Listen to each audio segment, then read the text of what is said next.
주군 판적이란 부의 소출이요 경리란 부의 통제이며 농상이란 부의 근본이다.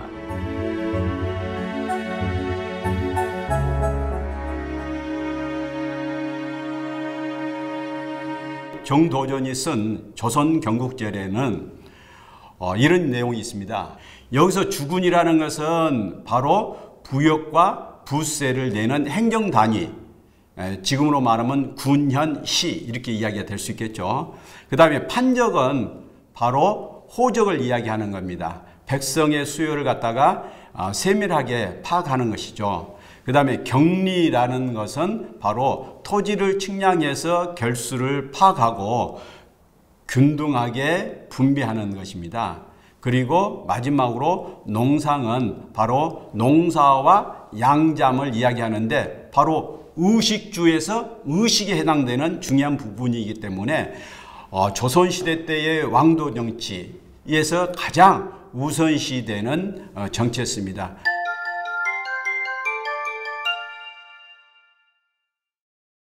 재정을 살펴보기 위해서는 먼저 지방에 얼마나 많은 전답들이 있는지 소유 실태를 살펴보아야 합니다.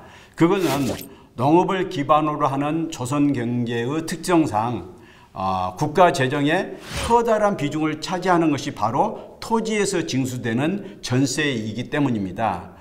전답의 수량과 실태를 조사하는 것을 갖다가 양전이라고 합니다. 그리고 경국대전에는 이 양전을 20년마다 하도록 이렇게 규정해 놓았습니다. 그런데 실질적으로 이러한 과세 대상인 전답을 정확하게 측정하고 측량하고 전답의 비옥도에 따라서 그 일결의 넓이를 측정하고 그로 인해서 재정 수입을 확보하려는 것은 현실적으로 너무너무 어려웠습니다. 여기서 결이라는 것은 크기가 각각 다르지만은 실질적으로 200제곱미터 정도로 생각하시면 되겠습니다. 아무튼 각 도에 이러한 전답, 쉽게 말하면은 논밭이 있는데 세종 14년 1432년 세종실록 지리지에 기록되어 있는 전답 결수는 약 170만 결 정도 되었습니다. 그런데 임진왜란 직전의 경우에는 150만 결, 그리고 지금 중점적으로 살펴볼 정조 10년, 그러니까 1786년에는 140만 결 정도로 통계로 잡혀 있습니다.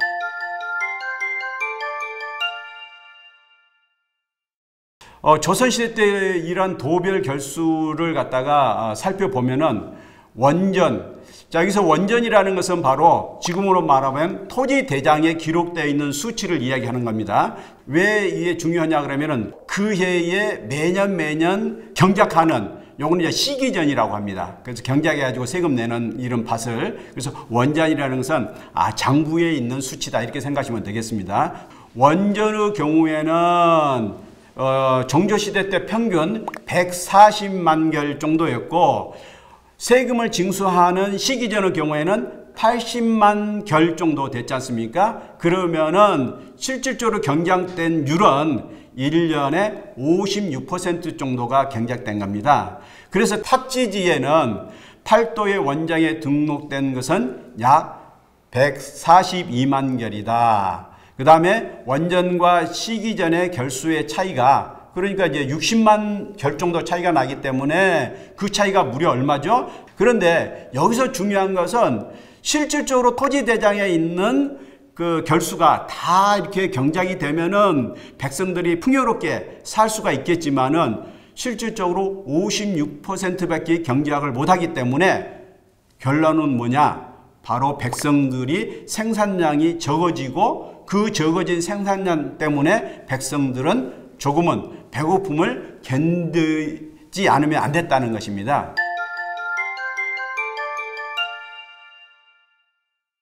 지금부터는 이제 국가의 생산성과 인구비를 살펴보도록 하겠습니다.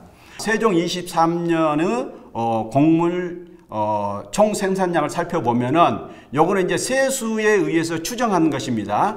약 얼마 정도의 생산이 이루어졌느냐 그러면은 1202만 석 정도의 곡물 생산이 있었다 이렇게 볼 수가 있겠습니다. 그러면 결당 얼마 정도냐? 약 1결당 7.2석 정도 생산됐다고 봅니다.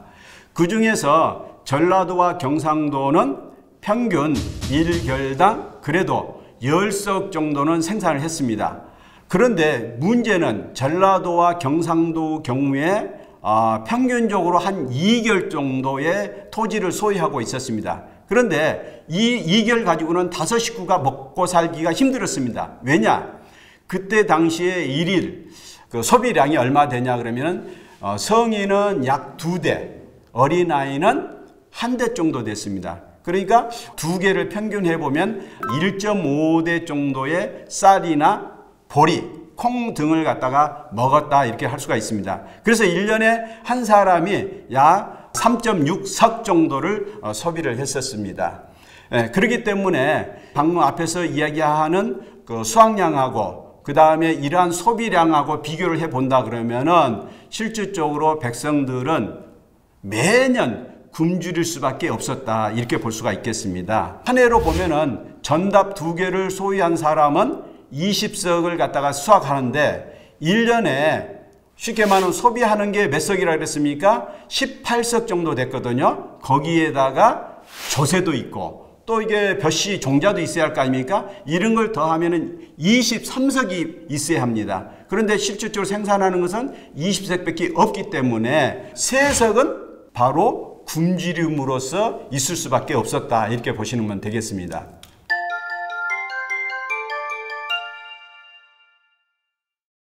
각 도의 징수세액의 구성비를 보면은 정조 10년에 그 세수가 얼마 있느냐? 170만 석 정도 됐습니다.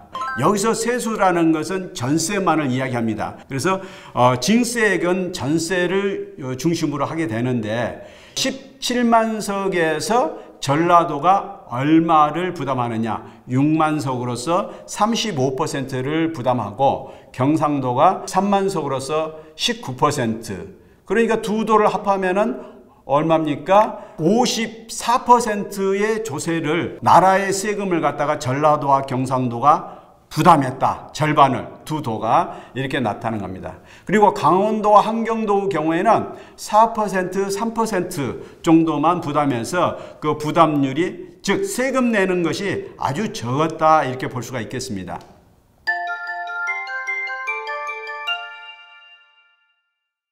그 당시에 전답 1결당 조세 부담은 얼마 정도였느냐?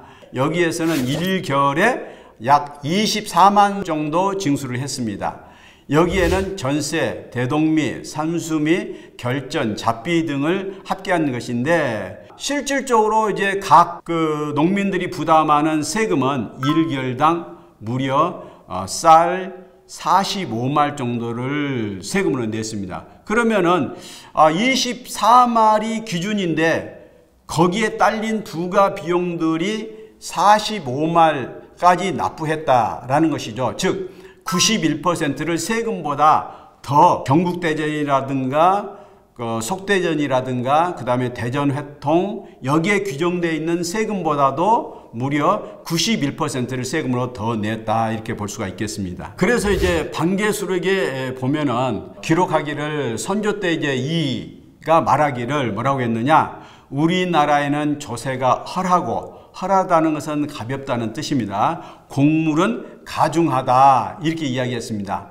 조세는 거의 30분의 1인데 근래 해마다 농사가 잘 되지 않고 절반 이상이 재해로 감소됐기 때문에 그렇다 그 말입니다. 또 뿐만 아니라 뭐가 문제냐? 바로 아전들은 관가를 기만하고 아전들이 기만한다는 것은 바로 가운데서 세금을 가로챘다 이렇게 이야기가 될 수가 있습니다. 그 다음에 이제 지방관들은 또 맹해욕에 팔려서 조세를 적게 부과했다. 즉 유지들한테 잘 보이려고 거둘 세금보다도 적게 거두었다는 것입니다. 그러다 보니 그 오랑캐법보다 더 심합니다. 여기서 오랑캐법이라는 것은 맹자가 세금을 적게 거두는 사람을 보고 뭐라고 하느냐? 바로 오랑캐 같다 했거든요. 그래서 여기서도 오랑캐 같은 법이다라고 반개수록에서 기록하고 있는 것입니다.